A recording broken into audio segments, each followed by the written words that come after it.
Okay, you guys about ready? Mm-hmm. Yep, let's do it. Okay, cool. So this is going to be one of the second rounds of the mock debate tournament. We have Neighbors, we have Aveitt. For this round, Neighbors is going to be taking the position that physician-assisted suicide should be legal. Aveitt is going to be taking the position that physician-assisted suicide should be illegal. So we'll decide the winner upon who concedes. If nobody concedes, then we'll just put it to a voting poll in which the audience can vote on who you think performed better in the debate, who had the better argumentation, and who opposed the opposition better. You guys will have 40 minutes and you can get started. All right, neighbor, go ahead and take the stand. Physician-assisted suicide should be legal for many reasons, even if people aren't sick. It robs people of their own bodily autonomy and a death with dignity. It can contribute to them feeling extreme suffering during their life that they shouldn't be subjected to. These people should be allowed to pass how they want to so they can leave the mark they want to leave. Someone should determine whether another person has to live or not. Okay. Can we go ahead and start with bodily autonomy? Because I think that's a really interesting claim. That would be fun, sure. Okay, yeah, because like currently you don't own yourself, like you can't sell yourself into slavery, and we don't make laws with that kind of attitude in mind.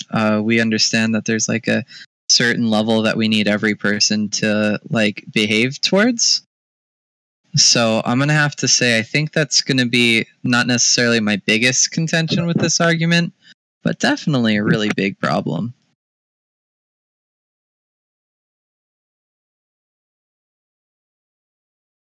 Okay. Right? Like, consider your kidney, for instance. If I own myself, I own my kidney, and then I could sell my kidney, but we don't let people do that because that would result in there being a kidney market, which would be really, really dangerous. So everyone would keep fucking selling their kidneys. That's not very good.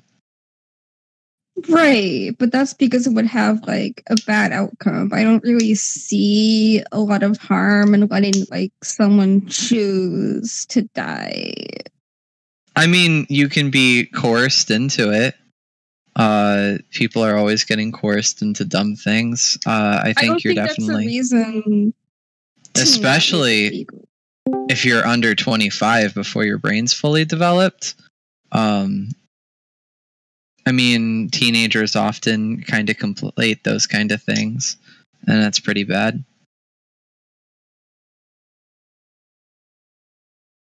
I still don't like. I think we can have regulations in place to prevent that, like perhaps counseling or like mental screening, or perhaps an age limit. Okay. I just don't see why why those are reasons to completely deny that right from people.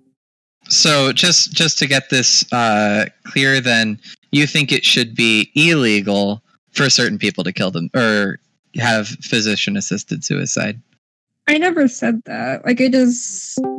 Okay. Yeah.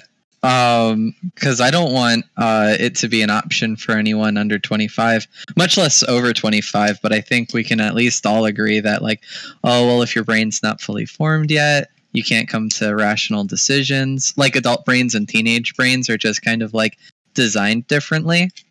That maybe they're not like mature enough to make the decision if their pain is enough for them to die. Okay, right. I agree we should have like an age minimum.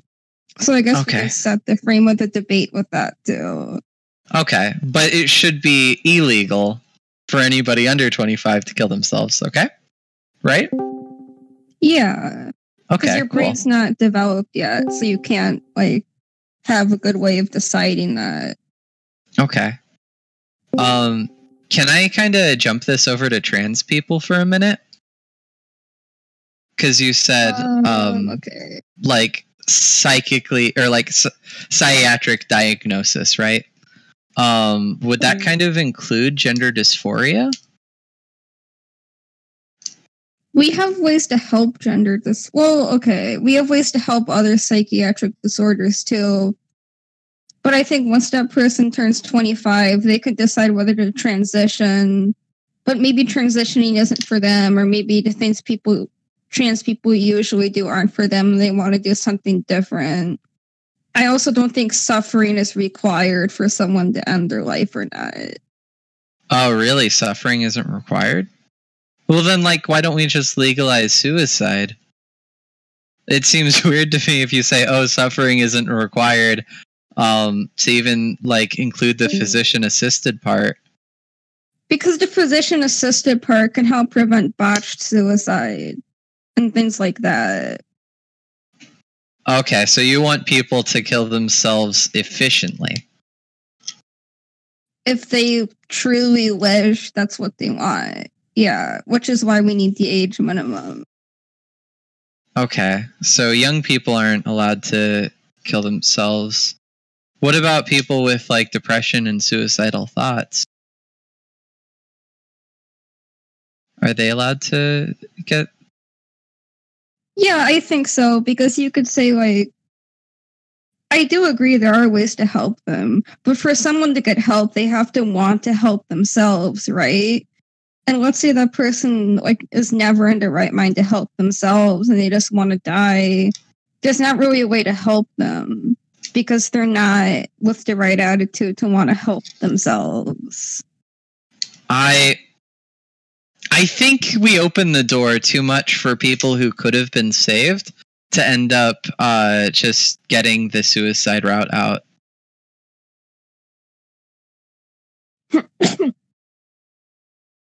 How so? So, like, let's say you've been depressed for 5 years, and it actually turns out in 2 years, you won't have depression at all. You won't need your antidepressants. This is a pretty, like, semi-rare case, I guess, but not super, super uncommon. And that person would then say, like, you know what, I've been depressed for 4 years. I don't care if I get better. I just want to die. And then they take the suicide attempt. And this person could have lived and been like a super functioning member of society. I still think it's their right. Like, they could, like, you can know you want to die even if you don't suffer. That can be a personal decision. It's a private thing. I don't think states should be interfering with that. Isn't it the state's job to try to protect people, though? Because we let the state interfere in drinking and driving. But I think not letting... Because that's from unjust stuff. This is consensual. They want to do it.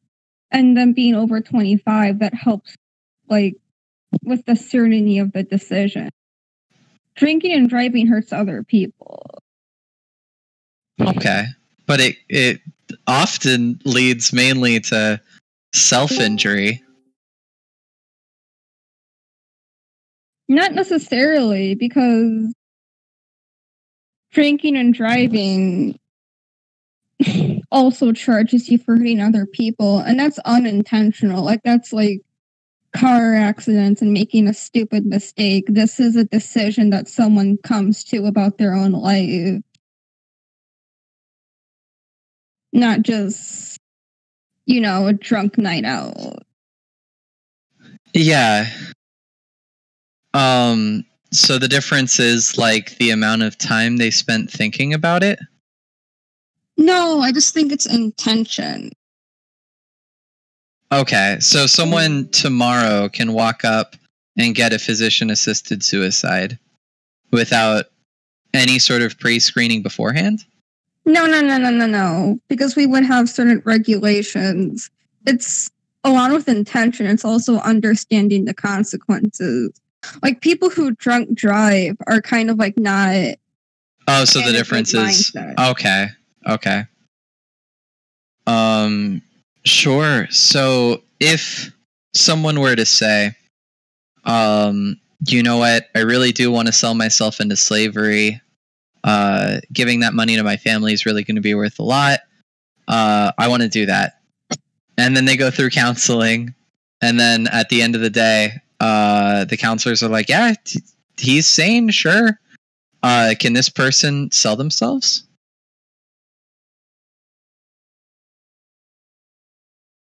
No, I don't think so. I don't think so either, and that's because I'm sticking with the rule here that nobody Because we owns would you, always and that it's the let state's them job to take it protect away. us. Because I feel like slavery would set for a contract where they always have to be okay with it, but we would allow the person to revoke consent. Yeah, but unfortunately, you don't get to find out if you would have enjoyed your life if we let you kill yourself. I think even if someone thinks they'd enjoy their life, that isn't a reason to take away the right for them to die. Wait, can you say that again? I don't think you need to enjoy your life. I mean, sorry, like I don't think the enjoyment of life is a reason to take that right away from someone.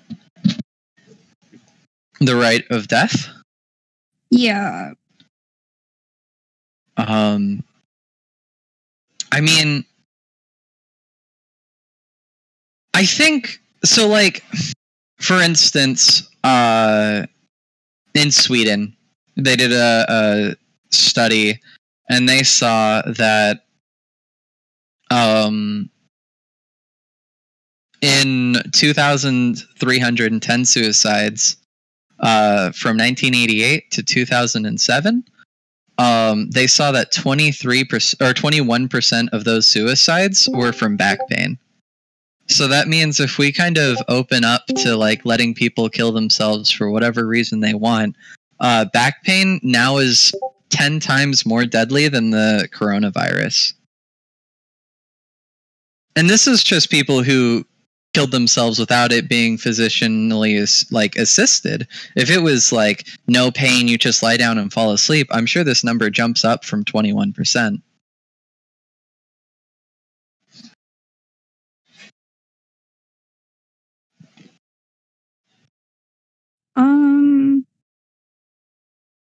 Right.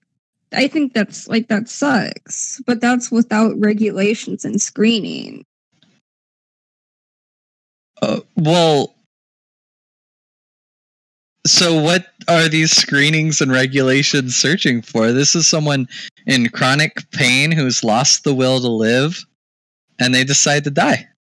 It's just back pain. Screening for things like mental soundness and that they're in the right mind to make this decision. Often being in severe pain can cause like the lack. It actually will like damage your brain to the point where it's hard to make problem-solving skills.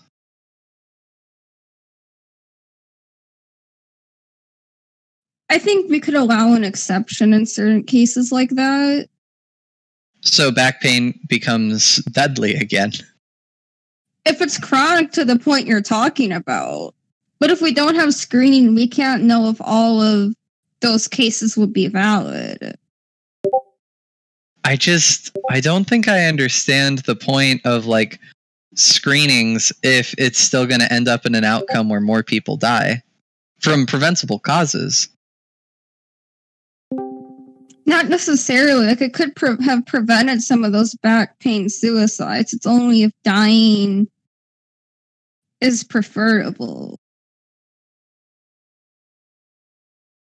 But the person who's like by default, everybody who walks up to get this screening, 10 out of 10 of them are gonna say death would be preferable.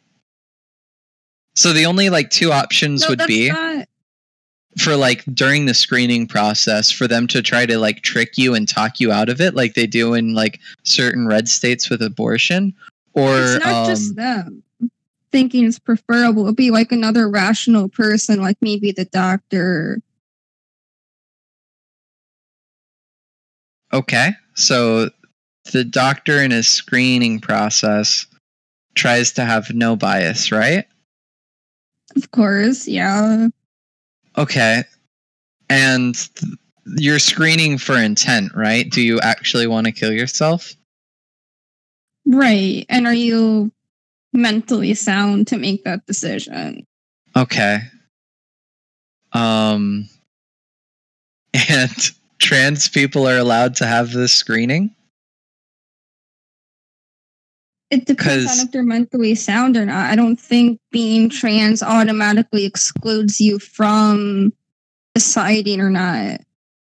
Yeah, because like 22 to 43% of trans people attempted suicide in their lifetime.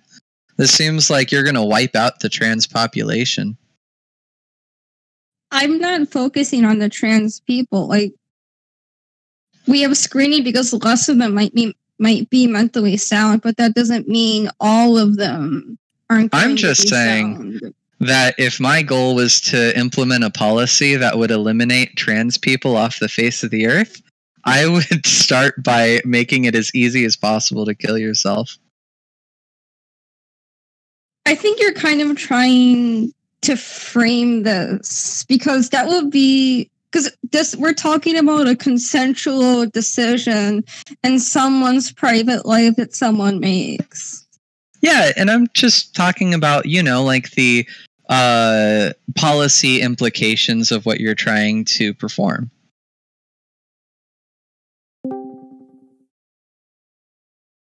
Like, because currently, intent to actually kill or hurt anyone. It's not about that. It's about allowing someone to make a personal decision relating to their life.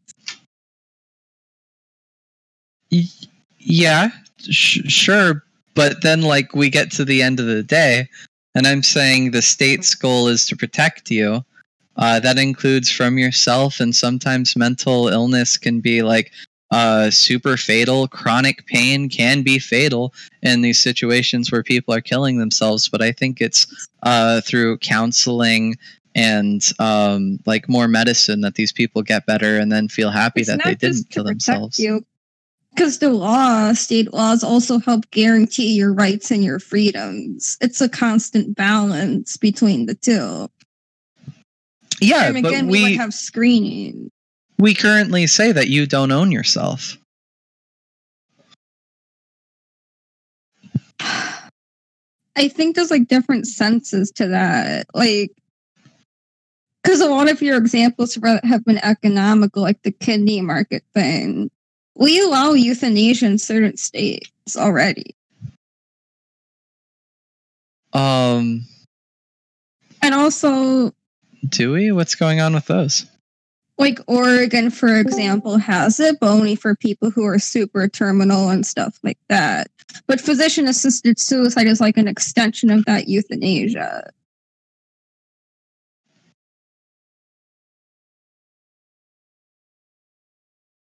Okay. I guess Oregon's pretty out there, aren't they? I guess so. Not to me, I think it's a good thing, but I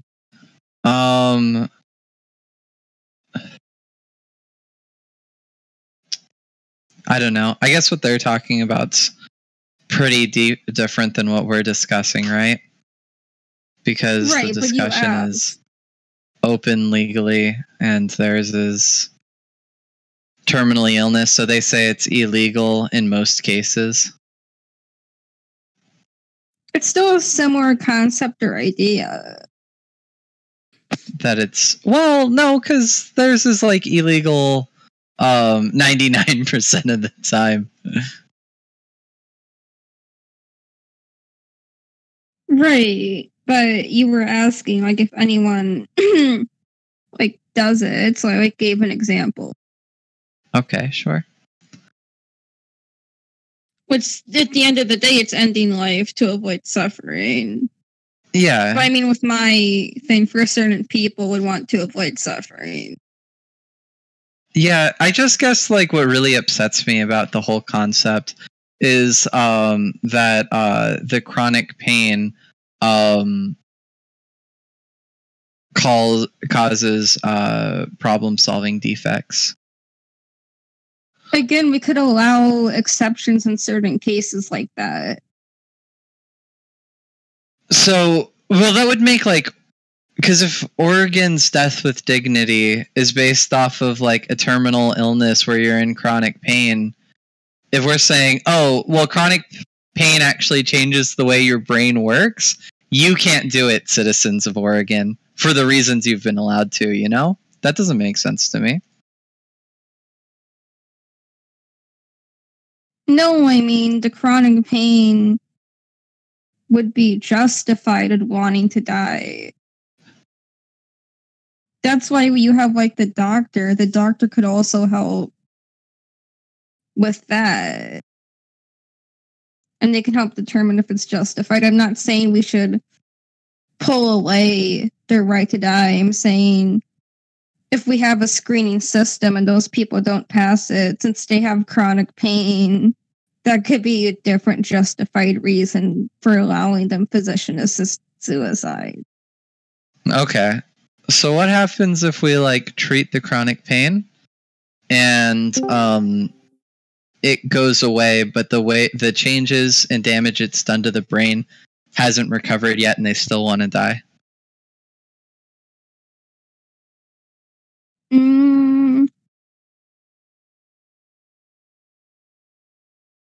And they wouldn't pass the screening still? I guess like it's your policy. I'll let you decide what the screening is. I would think like it depends if there's a CAT scan necessary or not, because you could do a CAT scan. I think that should be part of it. Brain scan. Right. So then like this person would have a CAT scan and their pain is treated, but their brain is still shaped in a way where like their problem solving isn't like done, and now they have like cognitive dissonance and they want to commit suicide. And the doctor's like, hey, your pain's gone. You don't have to kill yourself. And he's like, I just want to, doc. Like, this person fails your screening because their brain is shaped. Is there going to be a period of them recovering from that brain damage? Like, are they going to be able to, like, heal the same way their pain's healing? Oh, I don't know. Sometimes they do, sometimes they don't. But would the doctor be able to determine that? Probably not. Sometimes, like, yeah. Because then there has to be a waiting period to see what happens, you know, with the brain damage and stuff. Okay. So... all right, sure.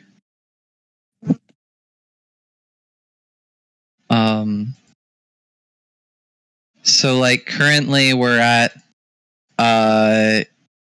you're maybe allowed to get pharmacist assisted suicide if you pass the screening, if you're over 25, if you're not in chronic pain, and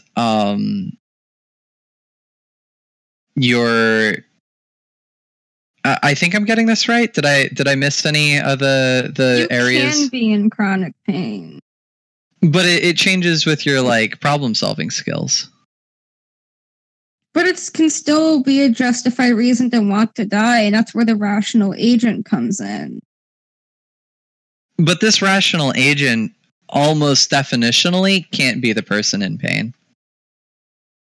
Right, but they're going to be someone who's rational and who is like understanding of both sides and unbiased, and they can help make the best decision. Like a power of attorney also could be another example. Okay. Can I just ask like a weird question? How does this kind of work with life insurance? Life insurance makes this stuff kind of screwy.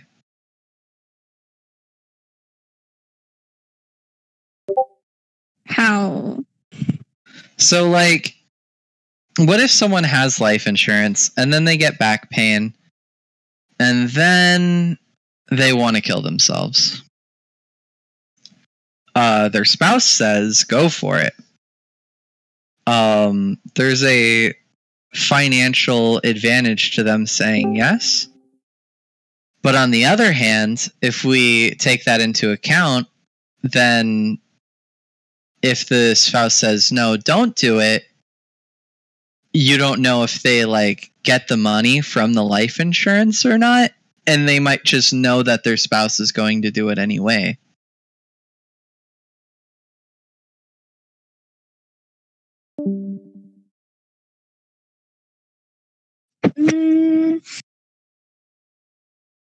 Because there's like $1 million bias on that question.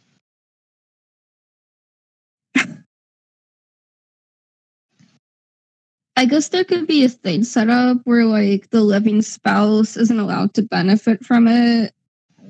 Like, or they have to like wait. Possibly. They have to wait? Until they get like life insurance money. Is that what you're saying? Is that there's like a bias because the spouse might want to like profit?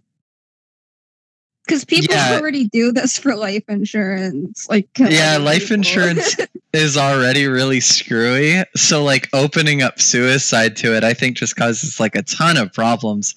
I mean, like, so if you say that, okay, this person has an illness, so they can't have physician-assisted suicide because their spouse won't benefit from their life insurance policy, now this person is financially incentivized to live with the pain that they don't want to live with so their spouse can enjoy the benefits of their life insurance policy. I think this is more a problem with life insurance than physician-assisted suicide. Like, this should be a separate issue of looking at the life insurance system. I guess, but because I'm having a lot of fun here going over like the situations in which we don't want to allow it, I'm just curious, are we not allowing physician-assisted suicide if you also have life insurance? I think that's a little bit of a loaded question because I still agree it's a problem with the life insurance system. Like, that's kind of a gray area, too. So you'd have to, like, possibly take it on a case-by-case basis if you really want me to answer your question. Yeah, like, we could argue, like, maybe we shouldn't have life insurance at all if it's going to be like that, right? But no.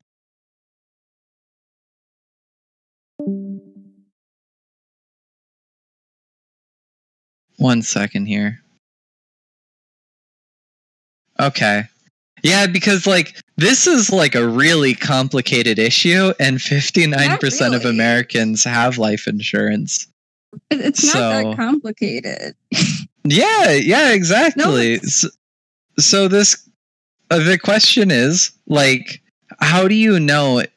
So, is the beneficiary allowed to be someone who makes the decision on whether or not you can or can't kill yourself?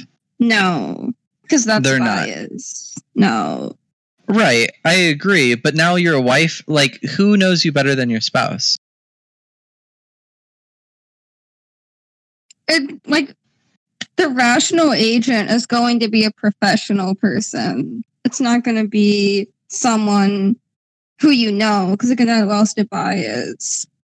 Like, your wife can give testimony and give input, but they're not the person who makes the decision. Okay. So, I hope that guy's getting paid a lot, because he's going to get a lot of $100,000 bribes.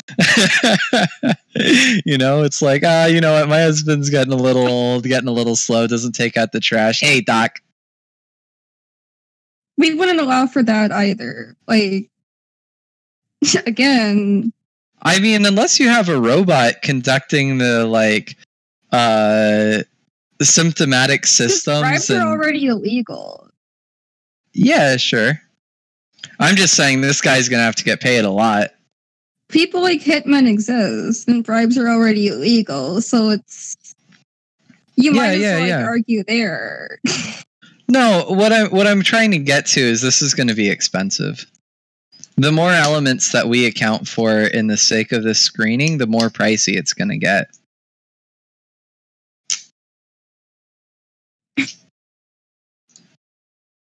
Of course, it's not going to be cheap, but there's also going to be it's also expensive to keep people alive who don't want to be kept alive. Especially when someone, I'm not saying this accounts for all cases, obviously, because you can be sick, not sick, and still have physician-assisted suicide. But people who are on like tons of resources, when they don't even want to be alive anymore, those resources could be used for so many other things, or the money used for them could help to recover from the economic, like some of the economic damage of the screening. Like it could cover it.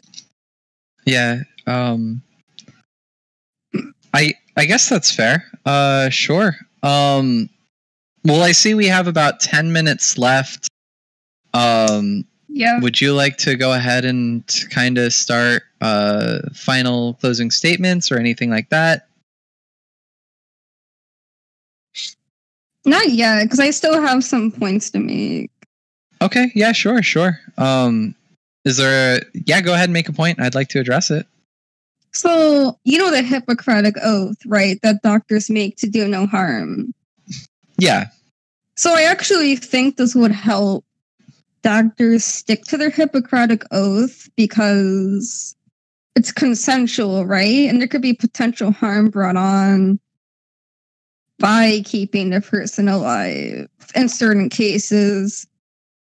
And also, you may want to talk about like the grief of the family or grief of loved ones, but I don't think that's a reason either to not allow people this, because lots of other legal actions cause things like grief. And also, it's kind of emotional manipulation. Like, you're not allowed to do what you want with your body because it would make me sad. That's kind of... Yeah. I guess, I would say that the Hippocratic Oath tends to try to protect people. I don't think letting people die is very protective. I don't think you should get disbarred or anything if you were to do one of these. DNR orders? Do not resuscitate? Yeah. Aren't those done for religious reasons? No. Not all the time. Like, some people just don't want to be resuscitated.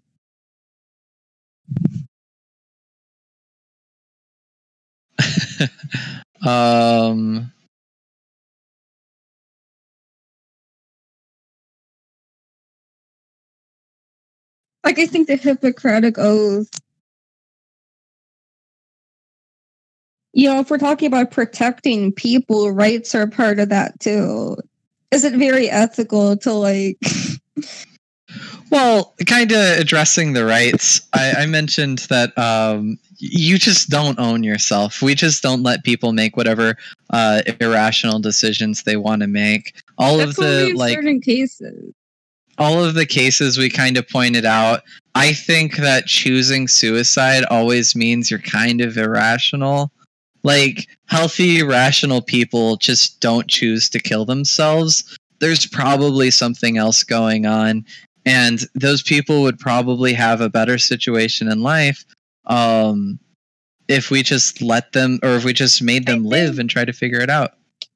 That's why we have screening. I think you're trying to define suicide as irrational by definition, but there's ways to determine rational versus irrational choices. Yeah, but in every case in the screening, it kind of seemed like it was overly complicated, and there was all of these things we have to account for. It's going to be super expensive, and then when you get past the expenses part, it's also you can't be in a lot of pain, and if you were in a lot of pain but now you're not, if you pass the scan, you still might fail the screening just because you were in that pain. And I just don't see the situation at the end of the day. It's complicated. It's mental health, but it's also necessary. As complicated as it is, it's needed. I guess it just seems like when we make policies, we're supposed to make it for the overall situation. And I feel like overall, most of the time, we both agree that it should be illegal. That's why you're trying to protect these people with all these screenings. I just don't, because I think policies are also supposed to protect people's rights, right? Because like it's discriminating to make sure it's what they really want, but it's not taking anything. Like it's just a precaution, kind of. Like, you know, it's this kind of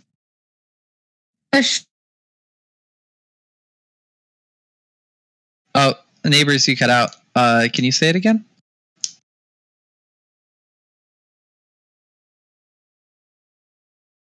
Hello?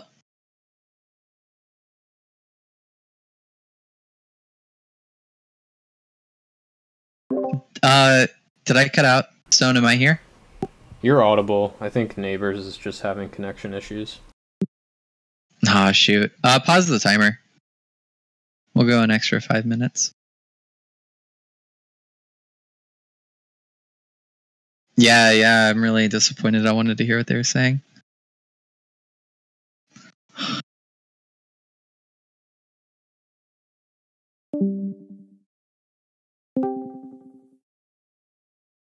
Hey? There you go. Oh, hey, I hear you. Wait, did you hear? Okay, so I was saying that Yeah, just start from the beginning, because I forgot. Screenings are to make sure what people really want, and if it is what they like want, I think it should be legal for those people. I don't see why we have to blanket something. You know, I think we can have a good solution without blanketing. I don't think certain people not being allowed to commit suicide because of the screening should be taking away other people's rights if it's what they really want. I mean, there's going to be plenty of people who really want suicide, desperately want suicide, who fail the screening, right? I meant wanted in terms of passing the screening. Oh, okay. So, like as a rational decision. Right, but I just said, like, a lot of these people don't cognitively have the ability to make that rational decision. I don't see how we've determined that. Like, we've only talked about trans people and people with chronic illnesses. That's not like everyone. Yeah, sure, but I'm just saying that, well, like, I feel like we keep coming back to chronic pain. And I'm saying, like, these people, like, don't have the ability to make that decision. Like, someone who's under 25 doesn't have the ability to make that decision. Right, but, like, I don't think people with chronic pain can't make rational choices. Like, you're trying to blanket all people with chronic pain. Okay, sure. I guess it depends on how bad the pain is, too. Yeah, but it seems like, because I'm trying to find out, I don't feel like I have a good understanding if you think these people whose pain is so bad it's affected their cognitive ability, should that person be allowed to commit suicide? Again, I think there should be like a waiting period, but I think chronic pain, even if they don't pass the like quote unquote screening, we can allow an exception. It's like a rational reason to want to die. It's like, you know, lasting chronic pain. Yeah, sure. I just don't think they can be seen to make that decision, and we already said that people that can't make decisions isn't allowed to. I don't like they see could the potentially consistency. pass the screening too. Like they're not all going to have that. Yeah, sure, not all of them because it are, is a rational reason to want to die. That's all the screening is looking for. I think it seems rational in our heads, but I think that like the idea of wanting to lose everything just doesn't seem very rational. And I think that like if we see that there's changes in the brain, then we have evidence to say that we can see why it's irrational. And we already have decided that if your brain can't make rational decisions, you can't do it. So it seems like if we were being consistent, you shouldn't be allowed to do it under that situation. I guess that might be my closing statement. Would you like to make a closing statement? Sure, because I think we have like 1 minute left. So yeah, go for it. I think chronic pain is a perfectly rational reason to want to end your life. I don't Because even if that brain damage is there, you can have the rational agent helping you. I don't see like your closing statement being a reason for denying the right to die from those people or most other people. Because Okay. I think physicians should uphold their oath as well, and this can include not subjecting people to want to live when they don't want to, especially when the person's in the right mind to make that decision. Thank you. All right. So I think that's the debate, guys. Cool. Thank you guys